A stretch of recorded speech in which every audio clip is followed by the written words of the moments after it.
Welcome. Today we're reading the chapter Blood-Stained Altars of the novel Tarzan the Terrible. Last time, the stranger, facing imminent death from a giant reptile in the swamps of Pal Uldan, managed to stab the creature as it charged, leading to its death and allowing him to escape. After a grueling 2-hour journey through the thick mud, he reached solid ground and prepared himself for his next challenge, which involved finding the trail he had been following. Eventually, he acquired a gre, a formidable creature, and decided to ride it towards Alur, the City of Light, in hopes of uncovering the fate of his lost mate, though he faced the difficulty of commanding the beast while navigating the city's dangers. The entrance through which he caught his first glimpse of the interior was rather beautifully carved in geometric designs, and within the walls were similarly treated, though as he proceeded from one apartment to another, he found also the figures of animals, birds and men taking their places among the more formal figures of the mural decorator's art. Stone vessels were much in evidence, as well as ornaments of gold and the skins of many animals, but nowhere did he see an indication of any woven fabric, indicating that in that respect at least the Hodon were still low in the scale of evolution, and yet the proportions and symmetry of the corridors and apartments bespoke a degree of civilization. The way led through several apartments and long corridors, up at least 3 flights of stone stairs and finally out upon a ledge upon the western side of the building overlooking the blue lake. Along this ledge, or arcade, his guide led him for 100 yards, to stop at last before a wide entranceway leading into another apartment of the palace. Here Tarzan beheld a considerable concourse of warriors in an enormous apartment, the domed ceiling of which was fully 50 feet above the floor. Almost filling the chamber was a great pyramid ascending in broad steps well up under the dome, in which were a number of round apertures which let in the light. The steps of the pyramid were occupied by warriors to the very pinnacle, upon which sat a large, imposing figure of a man whose golden trappings shone brightly in the light of the afternoon sun, a shaft of which poured through one of the tiny apertures of the dome. "Khotan!" cried Daklot, addressing the resplendent figure at the pinnacle of the pyramid. "Khotan and warriors of Pal Uldan, behold the honor that Jad ben Otho has done you in sending as his messenger his own son." And Daklot, stepping aside, indicated Tarzan with a dramatic sweep of his hand. Khotan rose to his feet, and every warrior within sight craned his neck to have a better view of the newcomer. Those upon the opposite side of the pyramid crowded to the front as the words of the old warrior reached them. Skeptical were the expressions on most of the faces, but theirs was a skepticism marked with caution. No matter which way fortune jumped, they wished to be upon the right side of the fence. For a moment all eyes were centered upon Tarzan, and then gradually they drifted to Khotan, for from his attitude would they receive the cue that would determine theirs. But Khotan was evidently in the same quandary as they. The very attitude of his body indicated it. It was one of indecision and of doubt. The ape-man stood erect, his arms folded upon his broad breast, an expression of haughty disdain upon his handsome face. But to Daklot, there seemed to be indications also of growing anger. The situation was becoming strained. Daklot fidgeted, casting apprehensive glances at Tarzan and appealing ones at Khotan. The silence of the tomb wrapped the great chamber of the throne room of Pal Uldan. At last Khotan spoke. "Who says that he is Dorul Otho?" he asked, casting a terrible look at Daklot. "He does!" almost shouted that terrified noble. "And so it must be true?" queried Khotan. Could it be that there was a trace of irony in the chief's tone? Otho forbid! Daklot cast a side glance at Tarzan, a glance that he intended should carry the assurance of his own faith, but that succeeded only in impressing the ape-man with the other's pitiable terror. "O Khotan," pleaded Daklot, "your own eyes must convince you that indeed he is the son of Otho. Behold his godlike figure, his hands, and his feet, that are not as ours, and that he is entirely tailless, as is his mighty father." Khotan appeared to be perceiving these facts for the first time, and there was an indication that his skepticism was faltering. At that moment a young warrior, who had pushed his way forward from the opposite side of the pyramid to where he could obtain a good look at Tarzan, raised his voice. "Khotan," he cried, "it must be even as Daklot says, for I am sure now that I have seen Dorul Otho before. Yesterday, as we were returning with the Coral Ul prisoners, we beheld him seated upon the back of a great gryf. We hid in the woods before he came too near, but I saw enough to make sure that he who rode upon the great beast was none other than the messenger who stands here now." This evidence seemed to be quite enough to convince the majority of the warriors that they indeed stood in the presence of deity. Their faces showed it only too plainly, and a sudden modesty that caused them to shrink behind their neighbors. As their neighbors were attempting to do the same thing, the result was a sudden melting away of those who stood nearest the ape-man, until the steps of the pyramid directly before him lay vacant to the very apex, and to Khotan. The latter, possibly influenced as much by the fearful attitude of his followers as by the evidence adduced, now altered his tone and his manner in such a degree as might comport with the requirements, if the stranger was indeed the Doral Otho, while leaving his dignity a loophole of escape, should it appear that he had entertained an impostor. "If indeed you are the Doral Otho," he said, addressing Tarzan, "you will know that our doubts were but natural, since we have received no sign from Jad ben Otho that he intended honoring us so greatly, nor how could we know even that the great god had a son. If you are he, all Palul Don rejoices to honor you. If you are not he, swift and terrible shall be the punishment of your temerity.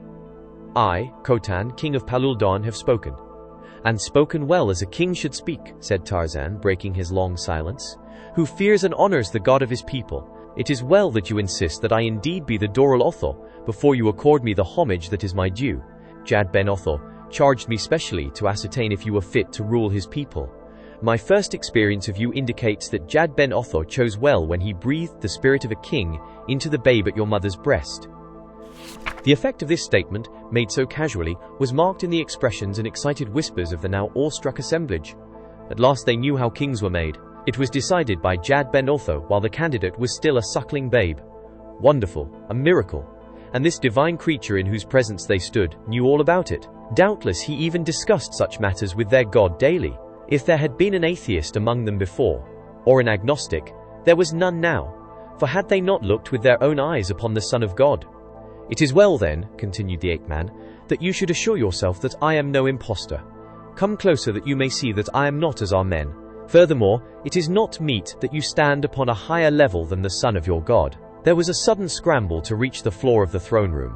Nor was Khotan far behind his warriors, though he managed to maintain a certain majestic dignity as he descended the broad stairs that countless naked feet had polished to a gleaming smoothness through the ages. "And now," said Tarzan as the king stood before him, "you can have no doubt that I am not of the same race as you.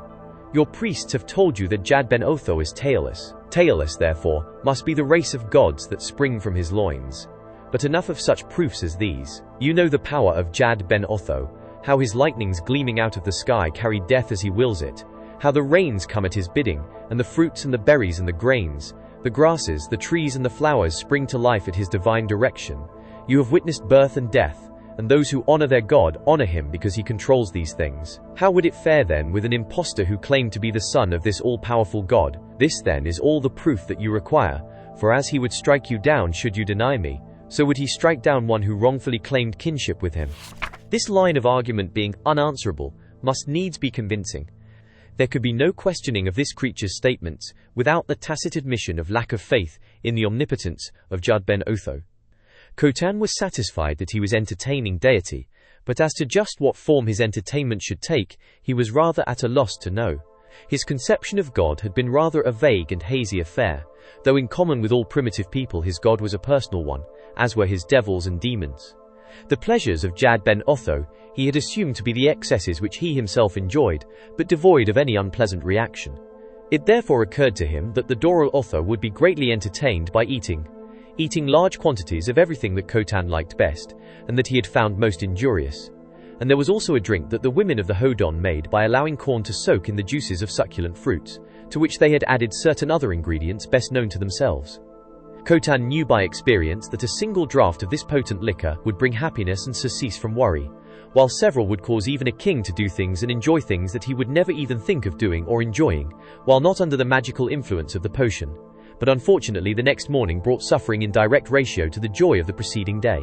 A god, Khotan reasoned, could experience all the pleasure without the headache, but for the immediate present he must think of the necessary dignities and honors to be accorded his immortal guest. No foot other than a king's had touched the surface of the apex of the pyramid in the throne room at Alur during all the forgotten ages through which the kings of Paluldon had ruled from its high eminence. So what higher honor could Khotan offer than to give place beside him to the Doral Otho? And so he invited Tarzan to ascend the pyramid and take his place upon the stone bench that topped it. As they reached the step below the sacred pinnacle, Khotan continued as though to mount to his throne, but Tarzan laid a detaining hand upon his arm. "None may sit upon a level with the gods," he admonished, stepping confidently up and seating himself upon the throne. The abashed Khotan showed his embarrassment, an embarrassment he feared to voice lest he incur the wrath of the King of Kings. But, added Tarzan. "A god may honor his faithful servant by inviting him to a place at his side. Come, Khotan, thus would I honor you in the name of Jad ben Otho." The ape-man's policy had for its basis an attempt not only to arouse the fearful respect of Khotan, but to do it without making of him an enemy at heart, for he did not know how strong a hold the religion of the Hodon had upon them. For since the time that he had prevented Taden and Omat from quarreling over a religious difference, the subject had been utterly taboo among them. He was therefore quick to note the evident, though wordless resentment of Khotan at the suggestion that he entirely relinquish his throne to his guest. On the whole, however, the effect had been satisfactory, as he could see from the renewed evidence of awe upon the faces of the warriors. At Tarzan's direction, the business of the court continued where it had been interrupted by his advent. It consisted principally in the settling of disputes between warriors. There was present one who stood upon the step just below the throne, and which Tarzan was to learn was the place reserved for the higher chiefs of the allied tribes which made up Khotan's kingdom. The one who attracted Tarzan's attention was a stalwart warrior of powerful physique and massive, lion-like features. He was addressing Khotan on a question that is as old as government, and that will continue in unabated importance until man ceases to exist. It had to do with a boundary dispute with one of his neighbors. The matter itself held little or no interest for Tarzan, but he was impressed by the appearance of the speaker, and when Khotan addressed him as Jadon, the ape-man's interest was permanently crystallized, for Jadon was the father of Tarzan. That the knowledge would benefit him in any way seemed rather a remote possibility, since he could not reveal to Jadon his friendly relations with his son without admitting the falsity of his claims to godship.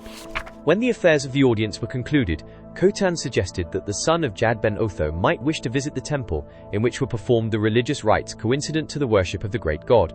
And so the ape-man was conducted by the king himself, followed by the warriors of his court, through the corridors of the palace toward the northern end of the group of buildings within the royal enclosure.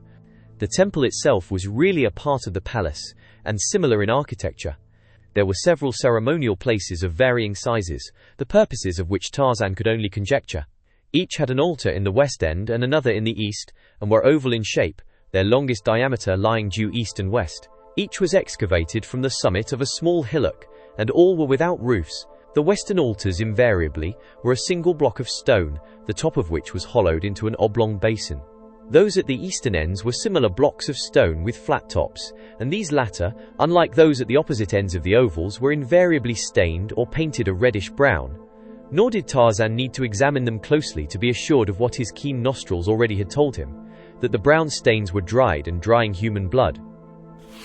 Below these temple courts were corridors and apartments reaching far into the bowels of the hills, dim, gloomy passages that Tarzan glimpsed as he was led from place to place on his tour of inspection of the temple. A messenger had been dispatched by Khotan to announce the coming visit of the son of Jad ben Otho, with the result that they were accompanied through the temple by a considerable procession of priests whose distinguishing mark of profession seemed to consist in grotesque headdresses, sometimes hideous faces carved from wood and entirely concealing the countenances of their wearers, or again the head of a wild beast cunningly fitted over the head of a man.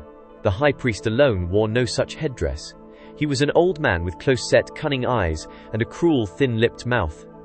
At first sight of him, Tarzan realized that here lay the greatest danger to his ruse, for he saw at a glance that the man was antagonistic toward him and his pretensions, and he knew too that doubtless of all the people of Palul Don, the high priest was most likely to harbor the truest estimate of Jad ben Otho, and therefore would look with suspicion on one who claimed to be the son of a fabulous god. No matter what suspicion lurked within his crafty mind, Ludon, the high priest of Allur, did not openly question Tarzan's right to the title of Dorul Otho, and it may be that he was restrained by the same doubts which had originally restrained Khotan and his warriors, the doubt that is at the bottom of the minds of all blasphemers even, and which is based upon the fear that after all there may be a god. So for the time being, at least Ludon played safe, yet Tarzan knew as well, as though the man had spoken aloud his inmost thoughts, that it was in the heart of the high priest to tear the veil from his imposture. At the entrance to the temple, Khotan had relinquished the guidance of the guest to Ludon, and now the latter led Tarzan through those portions of the temple that he wished him to see. He showed him the great room where the votive offerings were kept, gifts from the barbaric chiefs of Palul Don and from their followers. These things ranged in value from presents of dried fruits to massive vessels of beaten gold, so that in the great main storeroom and its connecting chambers and corridors was an accumulation of wealth that amazed even the eyes of the owner of the secret of the treasure vaults of Opar. Moving to and fro throughout the temple were sleek black Wazdon slaves, fruits of the Hodon raids upon the villages of their less civilized neighbors. As they passed the barred entrance to a dim corridor, Tarzan saw within a great company of Pithecanthropi of all ages and of both sexes, Hodon as well as Wasdon, the majority of them squatted upon the stone floor in attitudes of utter dejection, while some paced back and forth, their features stamped with the despair of utter hopelessness. "And who are these who lie here thus unhappily?" he asked of Ludon. It was the first question that he had put to the high priest since entering the temple, and instantly he regretted that he had asked it, for Ludon turned upon him a face upon which the expression of suspicion was but thinly veiled. "Who should know better than the son of Jad ben Otho?" he retorted. "The questions of Dorul Otho are not with impunity answered with other questions," said the ape-man quietly, "and it may interest Ludon, the high priest, to know that the blood of a false priest upon the altar of his temple is not displeasing in the eyes of Jad ben Otho." Ludon paled as he answered Tarzan's question. "They are the offerings whose blood must refresh the eastern altars as the sun returns to your father at the day's end." "And who told you," asked Tarzan, "that Jad ben Otho was pleased that his people were slain upon his altars? What if you were mistaken?" "Then countless thousands have died in vain," replied Ludon.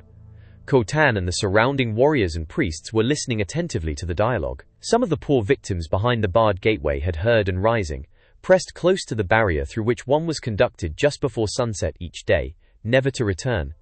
"Liberate them!" cried Tarzan with a wave of his hand toward the imprisoned victims of a cruel superstition, "for I can tell you in the name of Jad ben Otho that you are mistaken." Did you enjoy today's chapter of Tarzan the Terrible? Why not subscribe and ring the bell?